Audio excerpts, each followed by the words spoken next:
हृदय को भावुक कर देने वाला यह स्तवन आज हम इस वीडियो में संवेदना के साथ समझने का प्रयास करेंगे। तो बने रहिए इस वीडियो के अंत तक। सभी को भगवान महावीर स्वामी के निर्वाण कल्याणक यानी मोक्ष कल्याणक, जिसे हम दिवाली के रूप में भी मनाते हैं, ये शुभ दिवस की बहुत बहुत शुभकामनाएं। इस अद्भुत स्तवन को समझने से पहले कुछ बातें हम जानने का प्रयास करेंगे। श्री इंद्रभूति यानी गौतम स्वामी भगवान महावीर स्वामी के प्रथम शिष्य थे, प्रथम गंधर्व थे।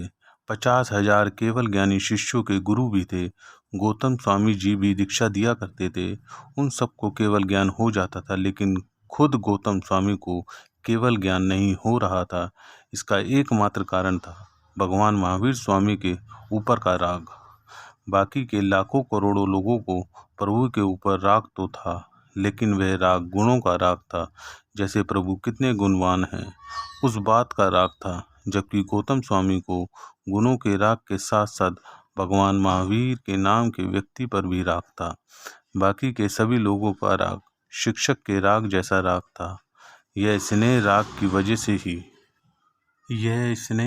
की वजह से ही गौतम स्वामी को केवल ज्ञान नहीं हो पा रहा था। गौतम स्वामी केवल ज्ञान पाने के लिए तड़पते थे, रोते थे और प्रभु को फरियाद भी करते थे, लेकिन उनका स्नेह टूटता नहीं था, इसलिए केवल ज्ञान नहीं होता था। इस तरह प्रभु के निर्वाण का यानी देह त्यागने का दिन, मोक्ष में जाने का समय नजदीक आ चुका था। प्रभु ने जानबूझकर गौतम स्वामी को अपने से दूर भेज दिया। बहाना यह बनाया, जाओ उस गांव में देव शर्मा नाम का एक व्यक्ति रहता है, उसको प्रतिबोध करके आओ। प्रभु गौतम स्वामी के राग को वह तोड़ना चाहते थे और गौतम स्वामी को पता ही न था कि प्रभु का निर्वाण होने वाला है। वह वहां चले गए और देव शर्मा को प्रतिबोध करने का प्रयास किया। जब गौतम स्वामी वापस लौट रहे थे, तब रात को किसी स्थान पर वह विश्राम कर रहे थे और उसी रात को लगभग 12 बजे के बाद प्रभु महावीर स्वामी का निर्वाण हुआ, यानी वह मोक्ष को पधार गए। लाखों देव आकाश से पावापुरी की ओर जाने लगे। देवों के विमान आदि का प्रकाश धरती पर फैल गया। रात को गौतम स्वामी उठ गए और कौतूहल से किसी देव को पूछा कि यह क्या हो रहा है, आप लोग कहाँ जा रहे हैं, इतने दुखी क्यों होते हो। तब महादेव ने जवाब दिया कि प्रभु महावीर का निर्वाण हो गया है, इसीलिए हम सब वहीं जा रहे हैं। गौतम स्वामी को अत्यंत घात लगा। वह अपने होश खो बैठे। समय का, स्थान का, अपने पद का, अपनी मर्यादा का उनको कुछ भी ख्याल नहीं रहा। छोटे बच्चे की तरह रोने लगे, मानो 80 साल के वृद्ध उस वक्त एक माँ के वियोग में रोते हुए छोटे बच्चे के जैसे हो चुके थे। उस वक्त उनके मुंह से क्या शब्द निकले थे, किस तरह गौतम स्वामी ने रो रो कर विलाप किया, वो हम इस स्तवन और संवेदना के माध्यम से समझने का प्रयास करेंगे। एक प्रश्न यहाँ पर यह उठता है कि प्रभु महावीर ने ऐसा क्यों किया, गौतम स्वामी जी को दूर भेज दिया। उन्होंने शायद ऐसा नहीं करना चाहिए था। इस प्रश्न का उत्तर भी इसी स्तवन और संवेदना में प्राप्त होगा। तो आइए प्रभु महावीर के निर्वाण के समय और उनके मोक्ष में जाने के समय और गौतम स्वामी की दुनिया को अनुभव करने का एक प्रयास करते हैं। हे प्रभु, आप कहाँ चले गए, क्यों चले गए। नहीं नहीं प्रभु, मैं आपके बिना कैसे रहूँगा, मैं अनाथ बन गया हूँ। आप वापस आओ, जल्दी आओ। आप हर रोज मुझे कितनी बार गौतम गौतम कहकर बुलाते थे ना, और मैं भी कितना खुश होता था आपके मुख से मेरा नाम सुनकर। आज मेरे कान तरस रहे हैं वो गौतम शब्द सुनने के लिए। आओ प्रभु, मुझे आपके दर्शन चाहिए। हे वीर, मुझे पता है कि तू तो वितरागी है, तुझे मेरे ऊपर तनिक भी स्नेह नहीं है, लेकिन मैं तो वैसा नहीं हूँ। मैं रागी हूँ, अज्ञानी भी हूँ। अज्ञानी ही राग करने की गलती करता है। मैं जो हूँ वो हूँ, आपको वापस आना ही पड़ेगा। मुझे आप पर पूरा भरोसा था, आप कभी भी मेरे साथ छल माया कपट नहीं करेंगे, लेकिन आज आपने मेरा भरोसा तोड़ दिया है। पूरी जिंदगी मुझे अपने साथ रखा और जब आपका अंतिम वक्त आया तब मुझे दूर भेज दिया। खुद चले गए, मोक्ष में बन गए, अनंत सुख के मालिक। भगवान, आपको तो व्यवहार का भी भान नहीं है। कोई भी पिता अपने अंतिम समय पर अपने बेटे को अपने पास बुला लेते हैं, अंतिम समय शिक्षा देते हैं। मैं तो आपका सबसे बड़ा बेटा हूँ, आपके पास ही था और आपने मुझे दूर भेज दिया। क्यों प्रभु, क्यों? क्या राज है इसके पीछे, समझ नहीं आ रहा मुझे। सच में भगवान, आपकी ऐसी रहस्यमय बातों का मुझे खुद भी ज्ञान नहीं है। बोलो प्रभु, क्यों किया? ऐसा क्यों किया? मुझे अंतिम समय पर दूर भेज दिया। क्या गलती थी मेरी? क्यों मेरा विश्वास तोड़ा? बोलो प्रभु, बोलो। क्या आपने यह सोचा था कि अगर गौतम अंतिम समय पर पास में होगा तो वह मेरे साथ मोक्ष में आएगा, और वहाँ मोक्ष नगर में जगह कम है, हम दो नहीं जा सकते? क्या आपने ऐसा सोचा था?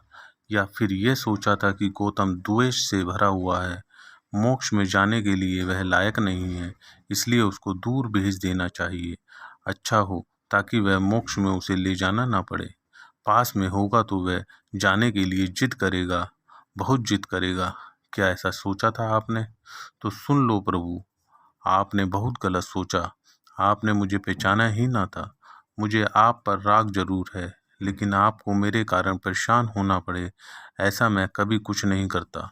अरे, आपने सिर्फ मुझे बोल दिया होता कि गौतम, मैं जा रहा हूँ और तुझे अपने साथ नहीं ले जाऊंगा, तो प्रभु एक पल में आपकी बात मान लेता, और मैं क्या, यहाँ कोई भी आपको नहीं रोकता। वैसे भी कौन किसको रोक पाता है? हे प्रभु, वैसे मैं ज्ञानी हूँ, फिर भी इतनी समझ तो मेरे पास है। जब पिता मृत्यु के बिछोने पर लेटे हो, तब उनके पास जाकर उनसे संपत्ति का भाग मांगकर उन्हें परेशान नहीं करना चाहिए। प्रभु, मैं आपको खुशी से जाने देता, कुछ नहीं मांगता आपके पास, लेकिन अंतिम समय पर आपके पास रहने का मौका तो मुझे मिलता। बहुत बुरा किया आपने मेरे साथ, आपने बहुत बुरा किया। मेरे मन में जब भी प्रश्न खड़े होते, तब तब बालक बनकर मैं आपको पूछता था, और आप माँ बनकर जवाब दे दिया करते थे। कभी भी मुझे मना नहीं करते थे, कभी भी मुंह नहीं बिगाड़ा, कभी भी ऐसा नहीं कहा कि बाद में दूंगा। जवाब उसी वक्त जवाब दे दिया, प्रेम से जवाब दिया। भगवान, अब क्या? अब कौन मेरे प्रश्नों का जवाब देगा? जवाब देते वक्त आप मेरा नाम बोलते थे। प्रभु, आप मुझे गौतम कहकर बुलाए, कौन बुलाएगा? मुझे लोगों के मुंह से गौतम शब्द सुनने में खुशी नहीं है, लेकिन आपके मुंह से गौतम सुनने से ही मुझे खुशी होती है। अब वह खुशी मैं कैसे पाऊंगा? अरे, मेरी कोई गलती थी तो मुझे छोड़ देना था, लेकिन यह बेचारे संघ की क्या गलती थी? अब ये लाखों साधु साध्वी श्रावक श्राविकाओं को कौन संभालेगा? लाखों लोगों के मन की शंकाओं को अब कौन दूर करेगा? नहीं नहीं, यह नहीं चलेगा। आप वापस आओ, मोक्ष में से ही नहीं, लेकिन आप वापस आओ। आपकी पवित्र वाणी से मुझे और सबके कारण को पवित्र करो। आओ प्रभु, आओ ना। मैंने सोचा था मुझे प्रभु की हर एक आज्ञा का पालन करना है, और मैंने इसी आज्ञा पालन का रास्ता अपनाया था। आपने मुझे जब कहा कि जाकर देव शर्मा को प्रतिबद्ध करके वापस आ जा, तब मेरी इच्छा जाने की नहीं थी कि मैं वहाँ जाऊँ, लेकिन एक ही बात मेरे प्रभु की आज्ञा है, मुझे जाना ही है।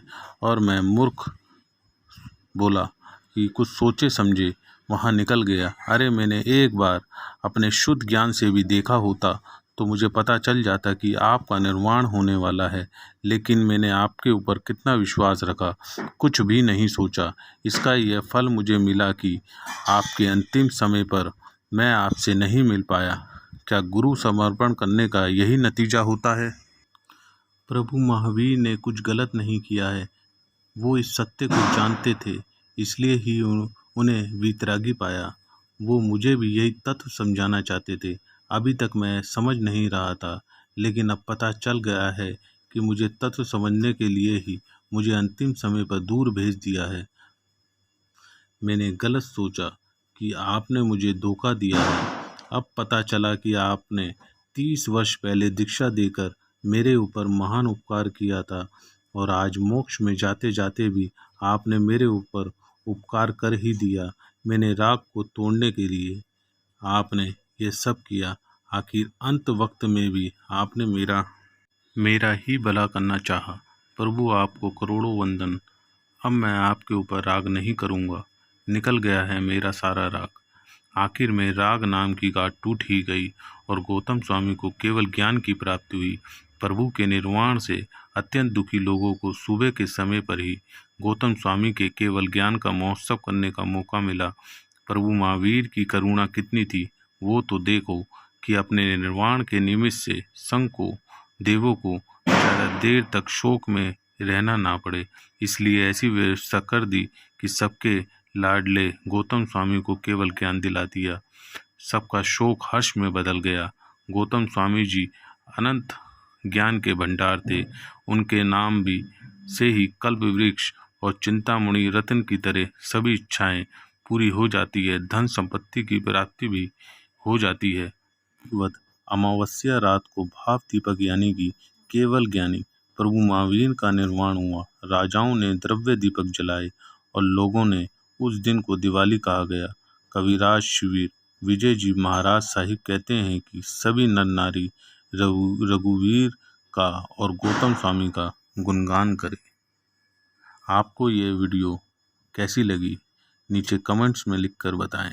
जय जिनेंद्र।